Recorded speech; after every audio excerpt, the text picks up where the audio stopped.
இந்த சோம்பேறித்தனம் தான் கூடாது. கண்டிப்பா நம்ம செய்யணும். அதை ரெண்டு ஏலக்காய், 4 லவங்கம், 6 மிளகு, ஒரு வெத்தலை மென்னு சாப்பிடுங்களா. இந்த சலைவா இருக்க சும்மா சாதாரண ஆளா நினைக்காதீங்க, பயங்கரமான ஆளு. இந்த வயிற்றுல உள்ள ஆசிட்டுக்கு பவர் கொடுக்கறதே இந்த சலைவா தான். அதனால சலைவாவோட சேர்த்து சாப்பிட்றது ஒரு பெரிய மருந்து.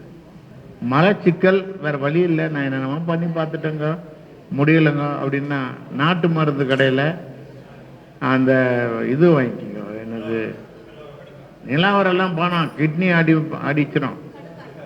கடுக்காய் வாங்கிக்கோங்க. கடுக்காய் வாங்கி வெயிலில் வச்சு நல்லா தூள் பண்ணி எடுத்து வச்சுக்கோங்க. ஒரு டேபிள் ஸ்பூன் பவுடரை போட்டு 400 மில்லி தண்ணியை ஊற்றி கொதிக்க வைங்க. 200 மில்லியா எடுங்க. காலையில் 100 மில்லி, சாயந்தரம் 100 மில்லி குடிச்சிருங்க. அவர் போய் எல்லா வேலையும் பண்ணி தப்பானவங்களை ஒருத்தர் இங்கே வச்சுக்க மாட்டார். தீவிரவாதிங்க பயங்கரவாதிங்கெல்லாம் ஓடுங்கடான்னு சொல்லி விரட்டி விட்டுட்டு உடம்பை நல்லா வச்சுக்கும்.